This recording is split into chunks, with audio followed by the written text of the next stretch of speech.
Masechet Shabbat résumé du Daf Pe Aleph. La Gemara continue à citer toutes sortes de choses en donnant à chaque fois la mesure de la chose pour être hayav dessus celui qui l'a porté pendant Shabbat. Un os, de quoi en faire une cuillère. Selon Rabbi Yehuda, de quoi en faire des petites dents qui sont fixées dans une clé. Un morceau de verre, de quoi tailler, aiguiser le bois du tailleur.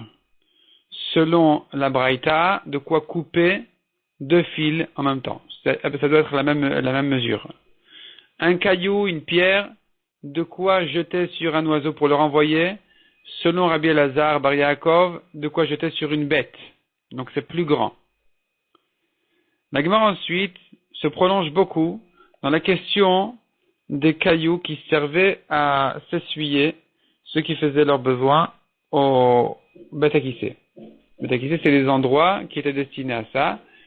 Et donc, à partir de quelles sont les tailles de cailloux qui peuvent servir à ça, qui sont permises, on ne craint pas le mouktsé, ni et par ailleurs, celui qui les porte au Reshut Harabim, il est chayav parce qu'ils sont déjà suffisamment importants. La Gemara donne plusieurs mesures, soit 3 pierres qui font une comme une olive, une comme une noix, une comme un œuf, soit de quoi remplir une poignée de cailloux. La Gemara dit, encore une marloquette, Rabbi Meir dit comme une noix, Rabbi Yehuda dit comme un œuf. Et donc, de la même manière qu'ils sont en marloquette à propos du hétrog, que selon Rabbi Meir c'est comme une noix et selon Rabbi Yehuda comme un œuf, ici aussi c'est pareil. Donc ça c'est un siman pour se rappeler qui a dit quoi. La Gemara ensuite dit des morceaux de terre de Bavel, on n'a pas le droit de s'en servir pour s'essuyer parce que ça s'effrite. Et la Gemara continue donc à s'enfoncer dans ce sujet. Il est interdit pendant Shabbat de faire comme en jour de Chol. Quelqu'un qui n'arrive pas à faire ses besoins, ils avaient l'habitude de s'ouvrir leur sortie du corps avec un caillou, délicatement, ce qu'on appelle les mashmesh betzror, donc d'ouvrir petit à petit. Et ça, pendant les jours de Chol, il le faisait comme ça. Pendant Shabbat, il faut le faire avec un chinouille, avec un changement. La Gemara reprend ensuite donc la halachot des cailloux qui sont rentrés là-bas, qu'on a le droit de rentrer aux toilettes. Et la Gemara continue, elle passe un pilon de parfum. Si on voit dessus une trace de quelqu'un qui s'en est déjà servi pour s'essuyer, dorénavant, c'est plus mouktsé, c'est destiné à ça, on a le droit de s'en servir. La Gemara demande, mais pourtant c'est dangereux de s'essuyer avec quelque chose qui a servi à quelqu'un d'autre. La Gemara donne 3 réponses, soit ça a déjà séché, soit d'un autre côté, soit c'est lui-même qui s'en est servi. Si il a plus dessus et que ça s'est un petit peu nettoyé, tant qu'il reste une trace, c'est encore destiné à ça et ce n'est toujours pas mouktsé. Il est aussi permis de monter des cailloux au toit, on ne dit pas c'est une fatigue pour rien, puisque Gadol Kvod Abriot, le kavod de l'homme, est suffisamment important pour lui permettre cette fatigue-là pendant Shabbat.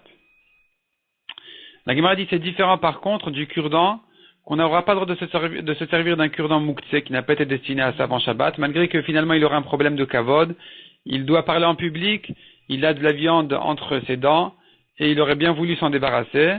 Ici, c'est quand même différent parce que, à propos de la viande, le cure-dent, il aurait dû le préparer avant, parce qu'il savait où il allait manger, tandis que, pour les toilettes, il ne sait pas où il ira pendant Shabbat, donc on lui permet. Il interdit aussi pendant Shabbat de faire ses besoins dans un champ qui a été labouré, dans les sillons. Si c'est le champ de son ami et qu'en le piétinant il l'abîme, c'est interdit même en jour de Chol, évidemment. Si le problème était qu'en s'essuyant il détache les herbes du caillou, ça n'aurait pas été un problème parce qu'il n'a pas l'intention de le faire, malgré que s'il le fait explicitement, en faisant exprès, il aurait été chayav, mais tant qu'il n'a pas l'intention de le faire, il est patour, c'est même permis. Le problème est oui, qu'il risque d'égaliser le champ, de prendre le caillou d'un endroit où il est gênant, le poser à un endroit où il est nécessaire, ça s'appelle labourer le champ. Comme ce que Rabat dit, celui qui bouche un trou dans sa maison pendant Shabbat, il a construit. Il est chayav mishum boné. S'il l'a fait dans son champ, il est chayav mishum choresh. Il a labouré.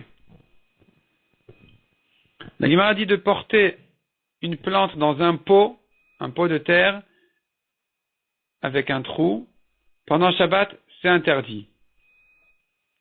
Donc de le soulever ou de le poser sur la terre, c'est interdit parce que il renforce quand il le soulève de sur la terre, c'est comme s'il avait détaché. Quand il le pose sur la terre, c'est comme s'il avait attaché, c'est comme s'il avait planté.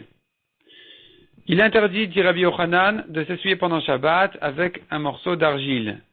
Pour quelle raison, demande la Gemara? Si c'est un problème de danger, il risque de se déchirer les intestins, ou bien la fin des intestins, ou bien il y a des problèmes de sorcellerie aussi. Pour celui qui s'essuie avec des morceaux d'argile, ça même en jour de chol, ça devrait être interdit. Répond la Gemara, effectivement, le chidouche, il est de dire que même pendant Shabbat, j'aurais pu croire que on préfère ça plutôt que d'utiliser des cailloux qui sont mouktsé. Kamash malan que non.